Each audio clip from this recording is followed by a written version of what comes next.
All guests on ZASLOW Show 2.0. Everybody knows are brought to us by our beer of choice, Johnny Cuba. Hey, you looking to kick back tonight? We're only a few days away from the Super Bowl. Let's start to get a little bit loose.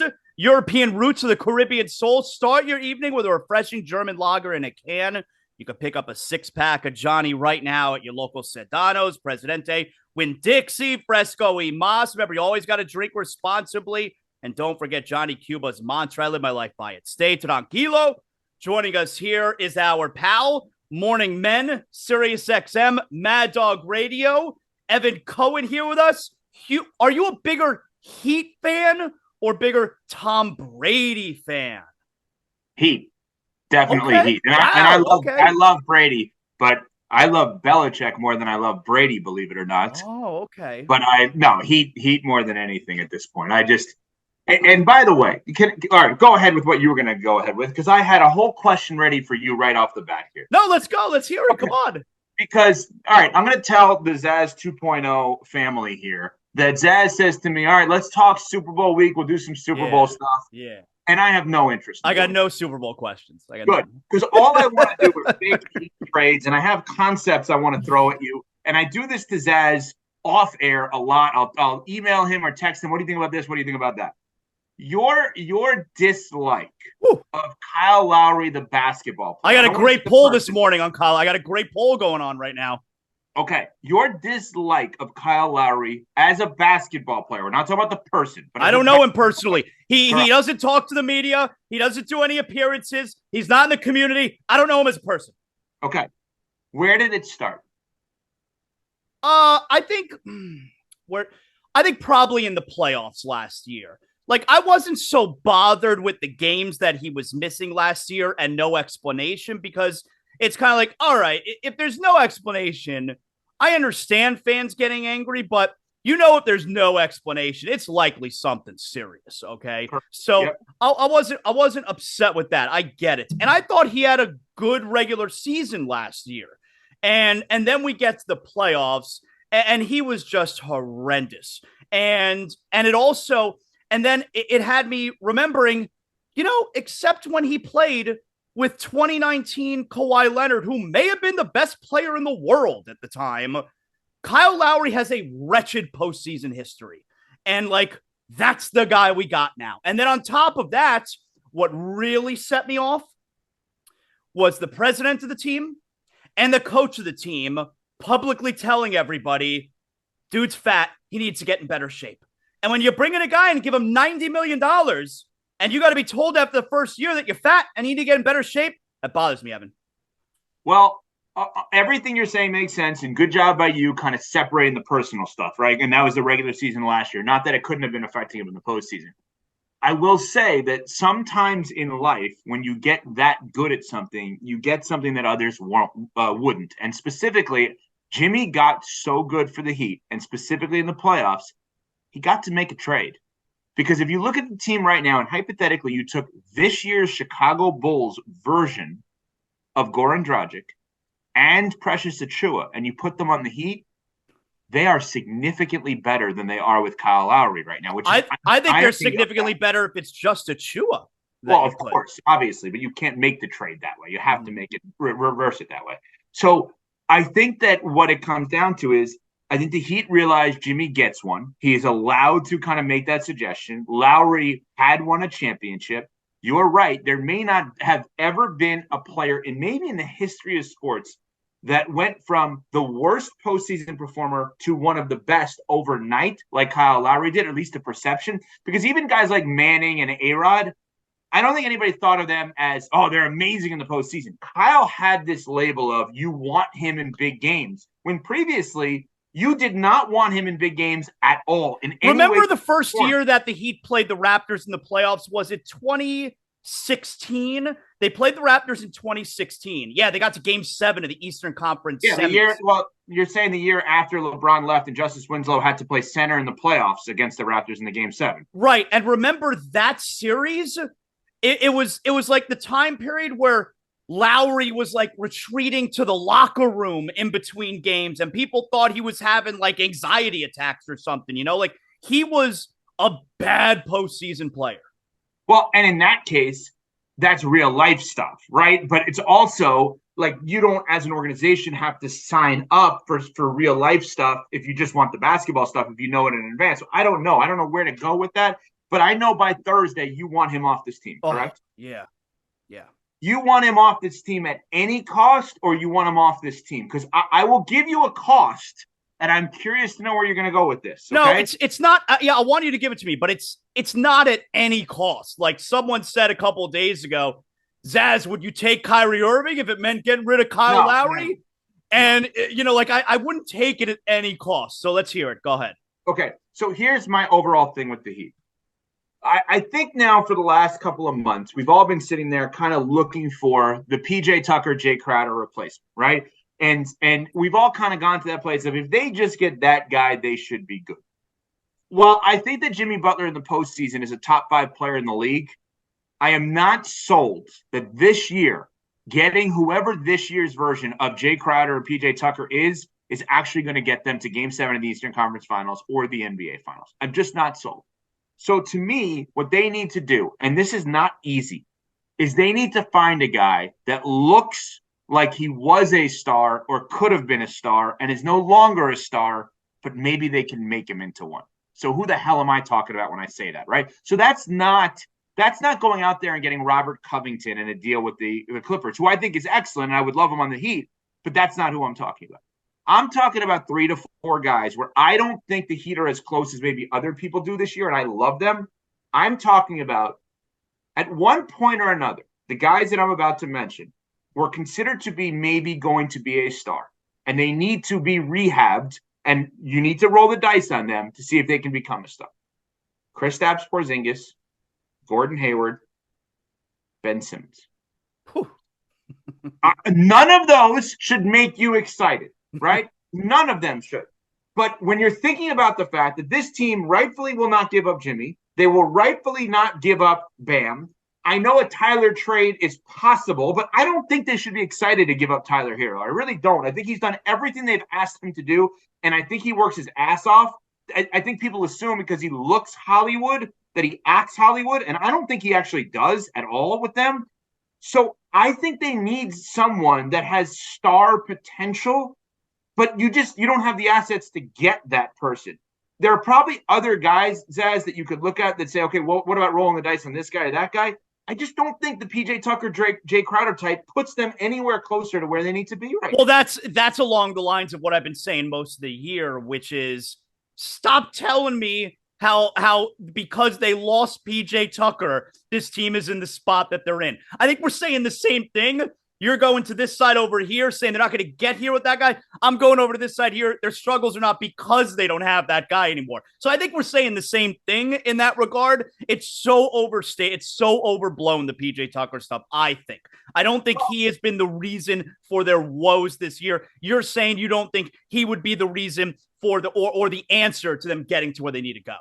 Correct. You're looking at it from game 1, till now. And I'm looking at it as getting back to a Jimmy shot to put them in the finals. Right. I don't think they're in a position for Jimmy to take the shot right now, despite acknowledging that I think Jimmy Butler is a top 5 player in the NBA when it comes to the postseason. I think we know right now what the X factor is in a potential playoff matchup this year, right? Based on what we've seen really over the last month and a half, I think the X factor is, are we going to get this version of Bam in the playoffs? Because if we get this version of Bam in the playoffs, this is a top guy. I mean, this version of Bam, Evan, beats Boston in Game 7 last year.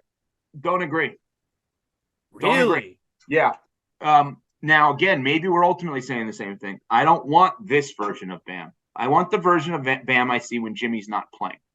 That's the Bam I want to see. I want to see that offensive version of Bam when he's in takeover mode, when Jimmy is playing. I don't see that. Bam has been unbelievable. I think if you watch the games when Jimmy doesn't play, and then watch the games, even when you're deeming Bam to be an A or an A+, and when Jimmy does play, there's still a little bit of a difference. Bam has this give me the ball and get out of the way when Jimmy's not playing. Mm-hmm. He can still do that when Jimmy is playing. Jimmy Butler contrary to popular belief, is a phenomenal teammate. The knock on Jimmy Butler, in my opinion, is that he's too deferential at times to his teammates. Yeah, Jimmy won't care if Bam's, taking the shots. He won't care. Exactly right. Right? If Bam says, Jimmy, I got this. I don't care.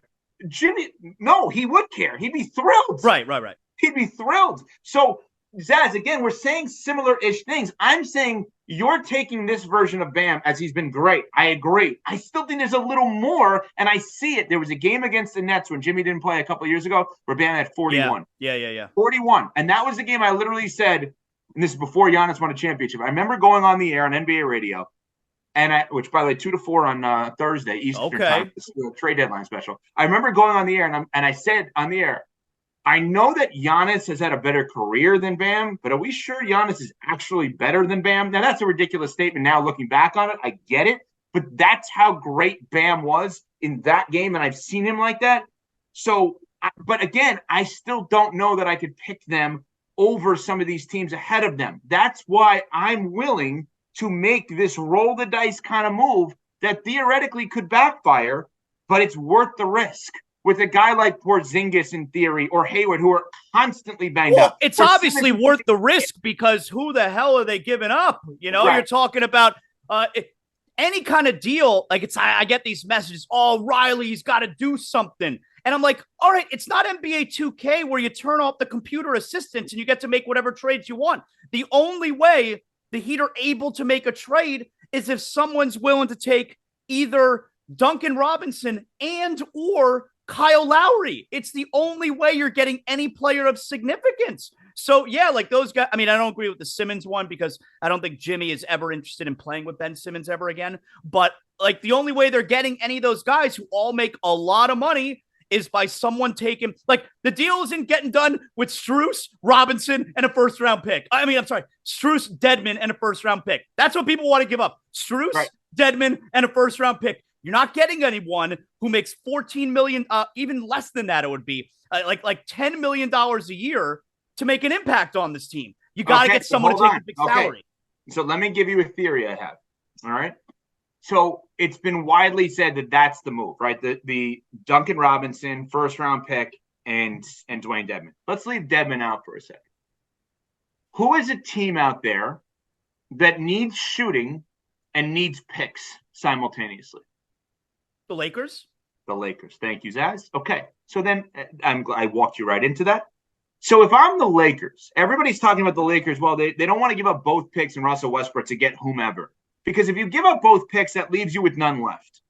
So the only way to get more picks is actually to take on bad money. So I've been throwing out there the concept, if you're the Lakers, why not take on bad money with guys who actually could help you?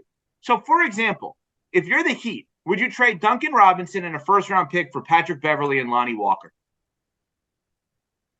I don't think so. I would in 2 seconds. I'm going to tell you why I would. I would. I'm freeing myself of Robinson's contract long-term. Beverley and Walker are on expiring deals. And now you, who desperately wants to trade Kyle Lowry, now you have flexibility to trade Kyle Lowry. You don't have to trade for a point guard in return when you have Gabe Vincent, Patrick Beverley, Oladipo, and Tyler Hero. You can make maneuvers off of that. Heat first-round picks are irrelevant. They're late anyway. Matt Strus, Gabe Vincent, Orlando Robinson, Jamal Cain, Haywood Highsmith will all have better numbers than the 27th pick or 25th pick in the draft. I hate the idea of having to fix your mistake by getting rid of a first-round pick. I hate it. So then you like the idea of keeping your mistake longer? No, they're both bad scenarios, Right. So I'm just saying the Heat could look at it that way because I think everybody's looking at it as what can Robinson, Dedmon, and a first get you, and they're looking for could that get you Bogdanovich with the Pistons? I don't think so. I would more so look at it as what team could use an extra shooter or what team wants to be paid off to obviously get to take on bad money. Now let's look at the Lowry stuff. Utah would do it too. Utah would do it.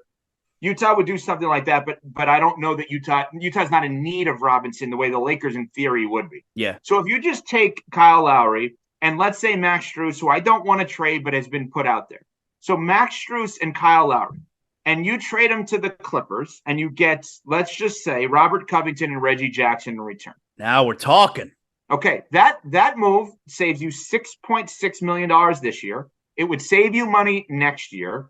And It gives you I would probably make Reggie Jackson the backup point guard. And Covington initially probably would not start. They'd probably still have Caleb starting. But in a playoff series, Covington, obviously defensively, would help you.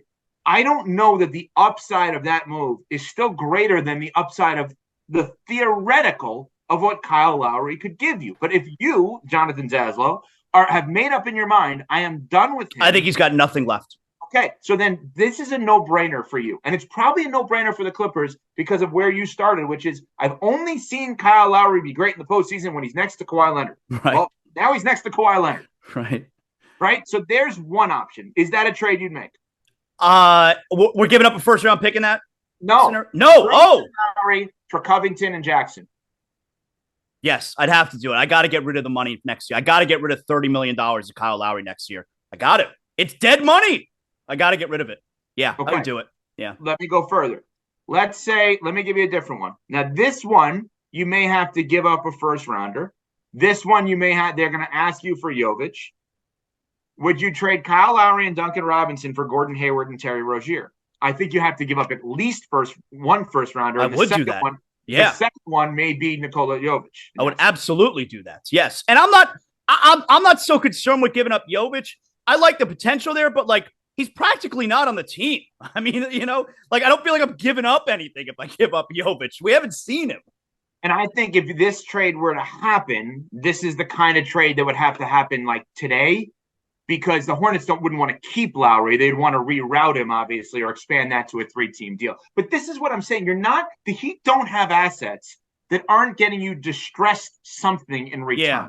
Hayward's a guy who you get to a playoff game 4 in the first round, out of nowhere, Hayward give you 28. That could happen, And remember, he came in for a visit, liked the Heat a lot, had a great relationship with Spo in that visit, from what we gather. I mean, there's the D'Angelo Russell one straight up for Lowry, which I don't think he's a Heat kind of guy. Well, but he fixes a lot of things in terms of they don't have bench scoring. They're the lowest scoring team in the league. They don't have a guy that if one of their guys is off can just dust them off and gives you 20 to 30. Mm-hmm. He doesn't have to start in that scenario. I would still start Gabe Vincent and make him a backup, and you get off of 1 year. Problem is, I don't know that the Timberwolves would then do that. Yeah, I don't know why the Wolves would do it either, other than they're super desperate because the Gobert trade has obviously not worked. So they're just throwing shit against the wall. Okay, so let me give you another kind of overpay kind of move. Yes. This is a guy that I love, but it may not be worth what I'm suggesting.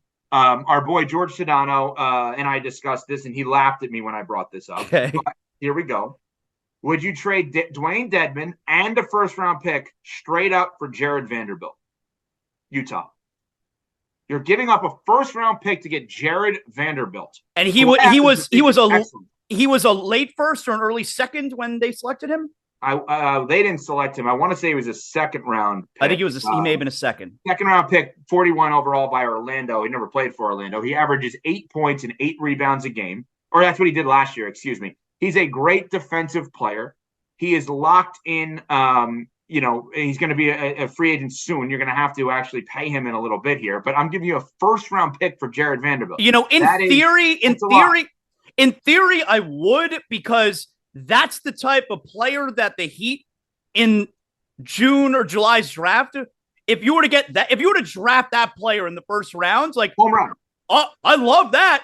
The only drawback is if you give up a first round pick for Jared Vanderbilt, I feel like the whole league laughs at you. I don't care if the whole league. This is the Miami. We shouldn't care. But if I selected in the first round in the 20s, the 20th overall pick in the first round, which is what the Heat would have, and I got a guy like Jared Vanderbilt who's giving me 9 points and 9 rebounds. Great pick. All right, let me give you another weird one. You may have to give up something maybe a massively protected pick on this. You want to talk about not a Heat guy? I'm going to give you a not a Heat guy in return, and I don't know 100% the other team would do this. Would you trade Duncan Robinson for Jonathan Isaac? And why do you think he's not a Heat guy? He doesn't seem to love playing basketball. Right. Okay. Yeah. Yeah. I thought if anything, the Orlando guy you would say is Mo Bamba, right? Isn't he the guy that they want to get rid of? Mo Bamba. Okay, so Mo Bamba is interesting. So there's another part of this whole thing. The other part of this whole thing is, are you ready to say that they should be looking for centers and put Bam at the power forward in some of these scenarios. Mo Bamba's a bench player for them in that spot, and then probably would come in for Bam. I don't think that actually does anything for them. They've been rumored with Vucevic in Chicago, where, again, be great. He'd be great. How, though? He's a very good rebounder. I mean, he doesn't defend, but he's a very good rebounder. And this team's small. Like, they need size. He's an excellent rebounder. I agree. But Zaz, in order to get him, and I'm not opposed to this, you are then changing your entire philosophy midway through the season. Well, he has to start. Yeah. And he has to play with Bam. Mm-hmm. And I think Bam is more than capable of playing that power forward spot, but it changes things, right? It changes how they do things. They have gone small. Since Jay Crowder showed up, this has been the philosophy of going small here in this spot. So I think when you look at this, there has to be a thought process of, are they willing to do that? Maybe their plan was to do that all along with Omer Yurtseven if he was going to play. I don't think so. But maybe. I think they were planning on playing them together a lot. That's the understanding that I had, was they were going to play those, not necessarily start, but they were going to play those guys together a bit. I mean, look, if you were to get a guy like Vucevic, you're committing to going back to, and by the way, they were first place for that first half of the season, but you're committed to going back to 2020 when Myers Leonard was the starter. And Myers Leonard was very good for them, for the most. They were first place for most of that season. And by the way, Heat fans, let me just go on my soapbox on one thing. I would take Myers Leonard back in 2 seconds. I would not take Kyrie Irving back. I've long forgiven Myers Leonard. Myers Leonard has given us reason to forgive. He has embraced his mistake. He has infiltrated a community, or put himself within a Jewish community. He's been in the Jewish community more than you and me the last couple of years. 100%. And so people can make mistakes in life and make up for the mistakes if they actually show that they're apologetic. Anyway, side note. Let's work on this trade here. So Vucevic to the Heat, right?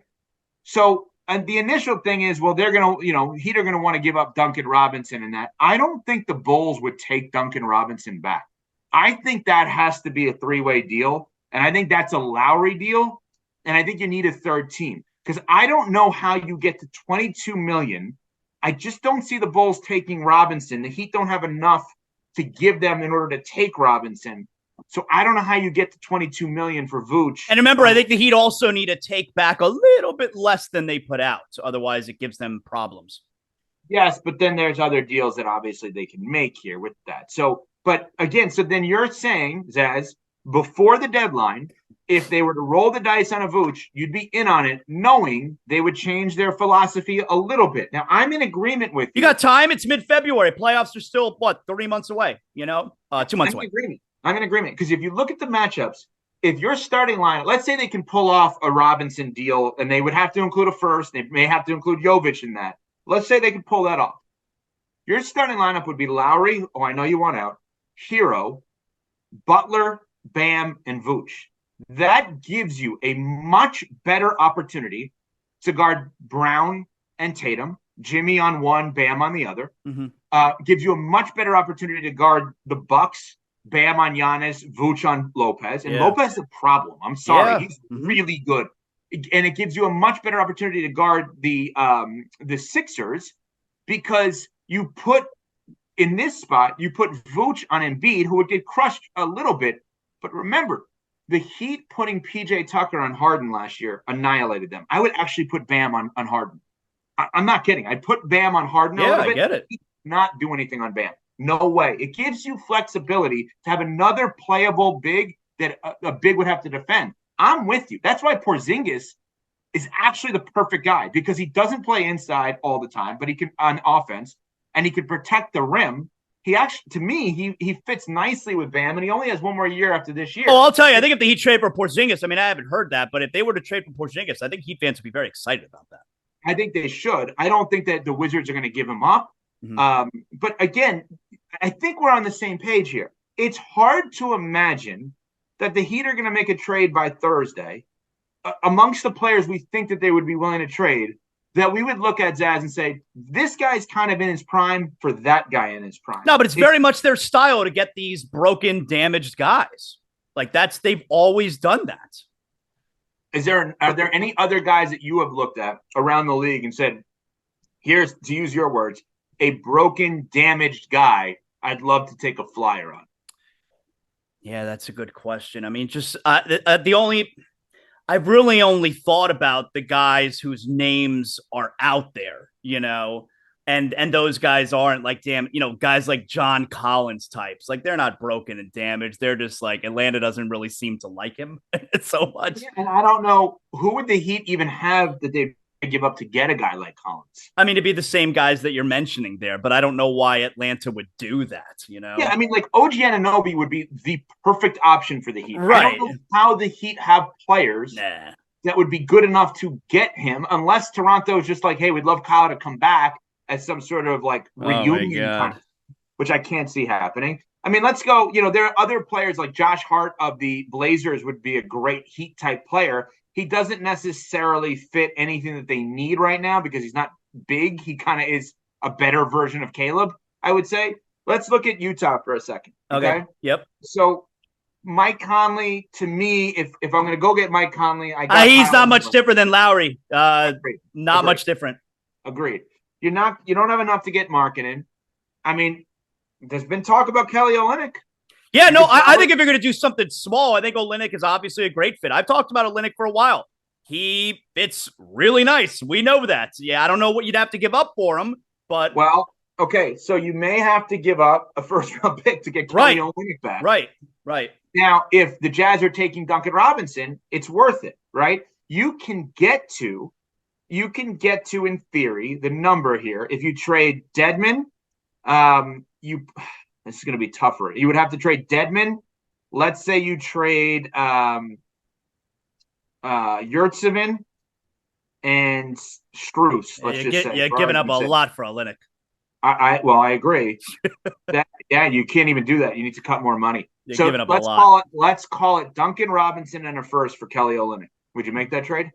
Duncan Robinson, the first for Olynyk. Boy. And Robinson's got what? 3 years left? After this year. Yeah, you probably got to do that. You probably got to. That's a weird one. That one just for some reason doesn't. I like Kelly Olynyk. I would take him back, but that one doesn't jump out at me. And that does not answer those questions that I said before, where I personally believe they need that distressed could-be star. Yeah. Right? Yeah. It's cool to look at bad teams in the league that could have a guy, like I'll give you another one, and I don't think there's an obvious trade here, but like Kevin Love. Well, why would Cleveland do that? Well, so Cleveland needs wing players. I don't think Duncan Robinson would be the wing that they would want. I think they would love a guy like Caleb Martin. I mean, Caleb Martin on that team would be phenomenal, but then you would have to get to the money, and I think that would be a little bit harder there because Kevin Love is almost $30 million a year, and I don't know how much Kevin Love has left. It's going to be very difficult for the Heat to make a move of significance unless they're willing. Like, Zaz, what if we can find a way with Utah in that Olynyk deal? Can we get Sexton here? He's on it. He's on a deal for 4 years, and he's worth a first rounder. Yeah, and right. But if they deem that Olynyk is, what Utah is going to do is they're going to put a first round price on every single one of their players. Yep, at least. So the Heat don't necessarily have the assets to go out and get. Again, there's like I would dream for Lou Dort. Lou Dort on the Heat would be unbelievable. He's a perfect Heat guy, but he's small. But like again, I want to go back to one thing, and I want to put your feet to the fire on this one. Okay. Mm-hmm. And I know how much Jimmy hates him. I get it. Come on. Tell me now why, if you're the Miami Heat and Jonathan Zaslow is running the Miami Heat, and Jonathan Zaslow has already deemed Kyle Lowry to be done with nothing left to go, and they are desperate need of a power forward who can play defense, distribute the ball, everything. Tell me why Lowry for Simmons straight up is not. Yeah. I mean, I think there's a couple things. Number one, Jimmy didn't like Ben Simmons when he was an all-star. Correct. Now, Simmons is a broken player who you're getting rid of your friend to bring Simmons in for. So, okay, counter. Counter would be Jimmy joined Simmons' team. Jimmy's advice to Simmons was not taken. Jimmy's now on his own team, and his advice is proven to be correct. Easier to then say to the person, hey, I told you so. Will you just follow me now? I'll lead you to the promised land. All right, and so let's talk about the second part, because I made this point yesterday on yesterday's show about Kyrie Irving, and I think it applies in this spot as well to Ben Simmons. The whole idea of bring Kyrie Irving in, and in this case, bring Ben Simmons in, because Heat culture will set him on the right track. He's never had this type of atmosphere, this type of environment. I think there's a little bit of an element of arrogance. If you believe that the thing that fixes all players, you just got to get them into Heat culture. I believe in the Heat culture stuff, but it's not, some magic elixir that works on everyone. There's a little bit of arrogance there. If the only thing it's going to take to fix these guys, get them into Heat culture. Well, but I don't think the Heat operate that way. I think we as fans operate that way. I think the Heat are very smart in that there are certain players, and Simmons may be one of these players. There are certain players. We're not for everyone. Yes, but also they could influence as much as we can. And their influence wearing off would actually counter Heat culture. Simmons may be that kind of guy. Kyrie is definitively that kind of guy. And when I'm thinking about Simmons, the only reason I think about it is he has no value around the league, and he provides a lot of what they need. They don't have people to guard the people, whether it's a zone or man, I don't care. They don't have people to guard the players that you need to guard in crunch time in the postseason. They just don't. They don't. I think you also got to factor with Simmons, man, for a guy who really seems so much more about the lifestyle than working hard. Man, you're putting him in the worst possible place. Daz, I'm not saying this is the right move. What I'm saying is this is all based on you, who knows the Heat better than anybody, making the declaration, Lowry is done. Yeah. And me saying, and if Jonathan ZASLOW knows that, I promise you general managers know that. So that is why I'm trying to find the guy. Right, like Simmons may stink, but I don't think Simmons is done, This is why I keep coming back to one guy. Gordon Hayward's the guy. Yeah, I'm fine with that. Hayward is the guy. Mm-hmm. It's a risk. It may fail miserably. He may play 3 combined games over the next 2 years. But Gordon Hayward at 6'7" has the ability to attempt to guard Jaylen Brown. Mm-hmm. Has the ability to attempt to guard maybe even Lopez with Bam on Giannis. Like good rebounder. Good rebounder. There's an attempt and could actually give you more scoring. And I can't find a guy that makes more sense for this team that is gettable than that guy. OG Anunoby makes more sense than any of these guys. Obviously, John Collins, you mentioned. I don't deem them to be gettable with the Heat assets.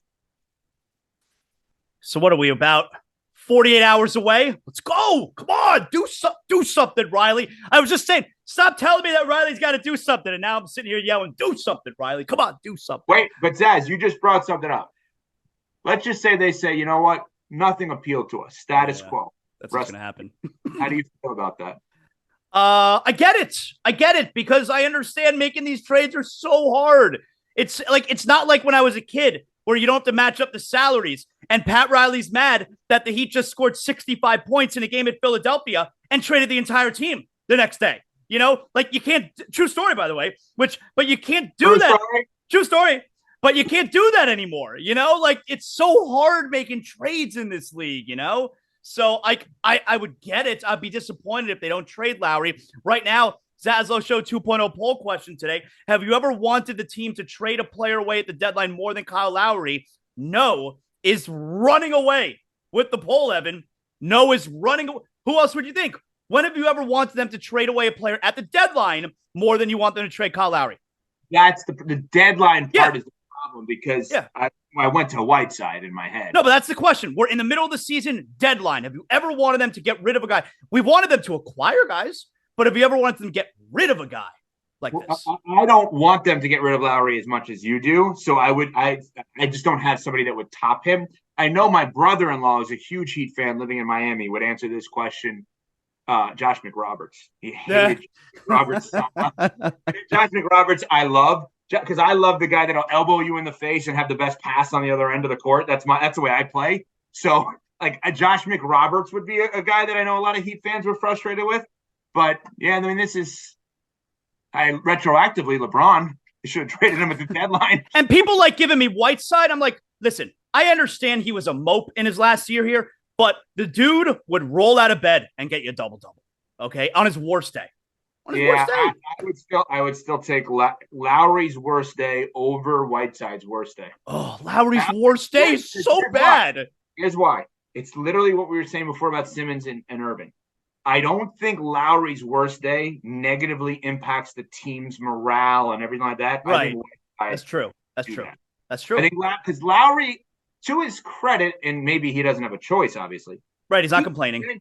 But he gets benched late in games and cheers on Gabe Vincent. Right. Whiteside after the game. Oh, no. Got to ask coach his decision. Right. So I think that Whiteside negatively impacts others more than Lowry would. That's true.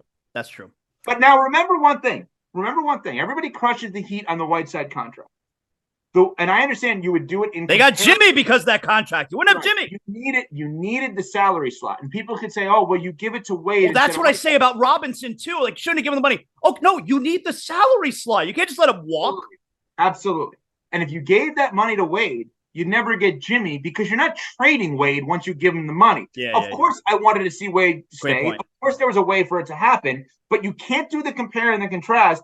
Because I'm not so sure that Pat Riley didn't give Whiteside the money in order to trade him. Great point.